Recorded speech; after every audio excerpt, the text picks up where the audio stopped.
우리나라의 활에 대한 내용은 조선왕 조실록에서 심심치 않게 보여집니다. 칼이 일본을, 창이 중국을 상징했다면 활은 단연코 한국이 으뜸이었는데요. 그래서 예로부터 중국은 우리 민족을 동이족이라 불렀는데 바로 동쪽의 오랑캐라는 뜻입니다. 이 오랑캐는 클대와 활궁을 뜻하는 한자를 쓰는데요. 즉, 우리 조상은 동쪽에서 큰 활을 쓰는 민족이라는 뜻이었습니다. 그래서 고대 중국의 기록에서도 맥궁이라고 기록되어 있을 정도로 한국의 활에 대한 기록은 굉장히 오래되었습니다. 그런데 이런 활 중에서도 파괴력이 어마어마하고 비밀 무기로 취급되어 온 무기가 하나 있었습니다. 왕위가 계승되어도 무기 보유 목록에서 비밀에 붙여질 정도로 함부로 꺼낼 수도 없었고 오로지 전쟁에서만 사용되었던 무기라는데요. 이 무기를 사용해본 전문가는 끝도 없이 감탄을 내뱉었습니다. 그런데 이를 본 일본의 심기가 불편해질 수밖에 없었다는데요. 무슨 일인지 자세히 알아보시죠. 한국은 예로부터 활쏘기를 즐겼습니다. 고려 장수 출신이던 태조 이성계도 활을 들고 전장을 휩쓸었고 유교를 공부하던 선비들도 공자의 가르침을 받아 활쏘기를 정신수양을 위해 사용했죠. 그런데 그 중에서도 가장 위력이 셌던 건 바로 애기살입니다. 애기살은 제작 기술은 평범하지만 쏘는 방법이 특별해서 적군이 이 무기를 취득해도 쉽게 쓸 수가 없었다는데요. 최종 병기 활에 나왔던 장면을 보시면 화살을 쏘는 모습이 굉장히 특이한 걸 볼 수 있습니다. 활을 쐈는데 오히려 화살이 뒤로 튀어나가 버리는데요. 하지만 그와 동시에 활 안에 있던 나무 막대기가 튀어나가죠. 이게 바로 애기살과 통화인데요. 통화의 존재를 모르던 적들은 조선 궁수들이 편전을 쏠 때 일반 화살로 착각했고 조선 궁수들이 활을 쐈는데도 손에 남아있는 긴 덧살 때문에 화살이 나가지 않은 것으로 착각해 활도 제대로 쏘지 못한다고 웃다가 애기살이 몸을 관통해 목숨을 잃었다고 합니다. 게다가 목표물을 향해 날아가는 애기살의 속도는 무척이나 빠른데요. 모 다큐멘터리 프로그램에서 애기살의 속력을 측정해본 결과 개량 각궁을 사용한 일반 화살의 속도는 59.8m/s인 반면에 애기살의 속도는 71.8m/s이라는 결과가 나왔다는 것입니다. 그래서 여진족들은 편전을 보고 두려워할 수밖에 없었고 외인들도 편전을 보며 도망갔다는 기록이 남아있죠. 이에 대해 정조는 나는 세손 시절부터 편전이 좋았다. 비록 통화의 크기도 작은 애기살이지만 명쾌하고 신묘하고 강력하기가 따를 활이 없다. 허세롭지 않고 간교하지 않아서 좋고 작고 보잘것없는 모습으로 적의 허영을 일격에 분쇄하는 것이 좋다라고 말하기도 했죠. 임진왜란 시기 유성룡의 기록에 의하면 조선군이 일본과 전투할 때 애기살을 사용하면 약 450m까지 날아갔다는 기록도 남아있는데요. 현대의 소총과 거의 맞먹는 사거리라는 것이 놀랍습니다. 이 당시 외인들이 썼던 조총은 사거리가 70m밖에 되지 않았다고 하니 그 위력이 얼마나 셌는지 알 수 있습니다. 게다가 애기살은 3-40보 거리에서는 2명을 쓰러뜨릴 수 있고 100보까지는 1명을 쓰러뜨릴 수 있고 200보까지여도 중상을 입힐 수 있다라는 기록이 있는데요.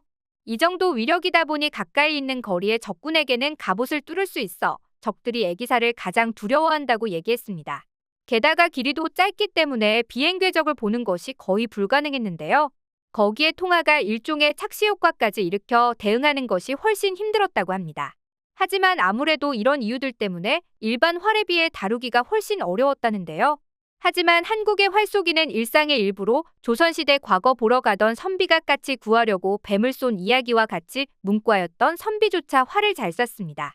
게다가 대한제국 시기의 외국인의 기록에 의하면 여자들과 아이들까지도 활쏘기를 잘했다고 하는데요. 이런 이유로 다수의 숙련자를 확보할 수 있었을 것이라고 추정만 하고 있습니다.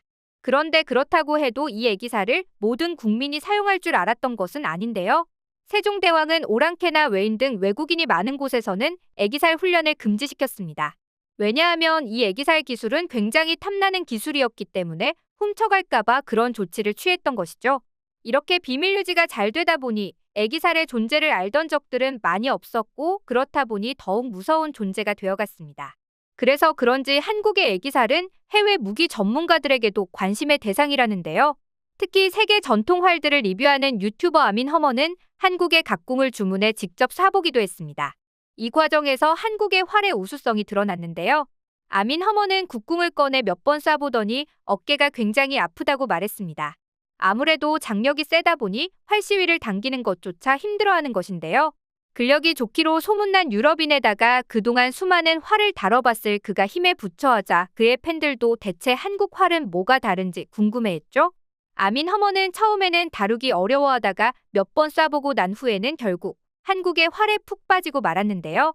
국궁의 탄성과 장력 덕분에 엄청난 사거리를 맛본 그는 자신이 줄 수 있는 최고 점수인 10점을 주며 리뷰를 마쳤습니다.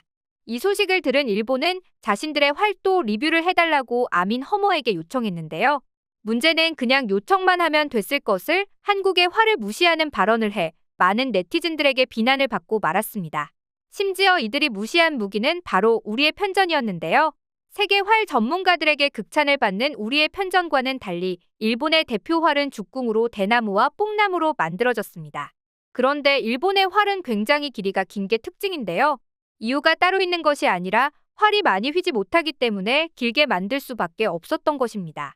이와 달리 한국의 애기살은 굉장히 크기가 작기 때문에 일본은 자신들의 압도적인 활 크기를 보라며 비웃었던 것이죠. 그런데 재미있는 것은 한국의 애기살이 주목을 받자 한 일본인은 이 애기살이 임진왜란 당시 왜군이 사용하는 것을 보고 조선이 따라해 만들었다는 주장을 한 것입니다. 어떤 사료에서도 일본이 애기살을 썼다는 내용을 찾아보지 못했는데요. 심지어 일본은 애기살을 쓸 수 있는 환경이 아니라서 이런 주장이 더욱 비난을 샀습니다. 일본은 애기살을 사용하지 못하는 몇 가지의 이유가 있는데요. 일단 기후적이나 재료를 구함에 있어서 일본은 장궁만 취급할 수밖에 없습니다. 그 이유는 일본은 굉장히 습하기 때문인데요. 그래서 악효가 떨어지기 때문에 복합궁을 쓰지 못해 위력이 약한 것입니다. 실제로 일본활은 크기가 2배나 되는데도 불구하고 사정거리가 굉장히 짧은데요. 활은 적을 죽이기 위한 무기이지만 일본의 궁도는 무기로서의 가치도 빵점이라는 것입니다.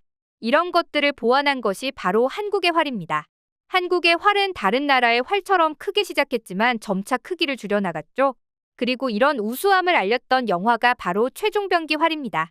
최종병기 활을 본 외국의 네티즌들은 엔유센세라는 유튜버에게 애기살에 대한 설명과 함께 최종병기 활에 대한 설명을 해달라고 요구했는데요.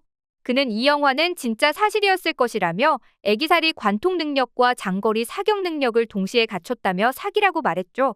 이런 우수성을 해외 사람들도 알기 시작하자 일본은 한국의 국궁을 깎아내리기 시작합니다. 예로부터 활 쏘기를 잘했던 한국을 가만 냅둘 리가 없었습니다. 일본인들은 일제강점기 시절 활을 깎아내리려 활을 잘 쏴야 할 양이냐 돈을 잘 써야 할 양이지라는 노래를 만들었습니다. 그러면서 활 쏘는 사람을 유흥이나 즐기는 사람으로 만들며 어떻게 해서든 한국인들에게서 활을 떼놓으려고 했죠. 하지만 한국은 양궁에서 우수한 성적을 내며 활의 명맥을 지금까지도 이어오고 있고 일본의 궁도는 무용론이 계속 제기되고 있는 상황입니다. 한때 애기살도 그 전통이 끊길 뻔한 적이 있습니다. 100년간 잊혀졌던 애기살은 갑자기 민간으로 퍼지면서 방송을 몇 차례 타더니 바야흐로 전통 문화의 간판 스타로 자리 잡았습니다. 그리고 스펀지에서 조선의 비밀병기로 소개되어 별 5개를 받으며 큰 관심을 모으고 얼마 뒤 1000만 관객을 돌파한 영화 최종병기 활에서 가장 무섭고 비밀스런 무기로 등장했죠. 다행히 이제는 활을 배운다면 꼭 한 번쯤은 시도해볼 존재로 급부상했는데요. 앞으로도 애기살의 인기가 계속되길 바라며 오늘의 영상 마치겠습니다.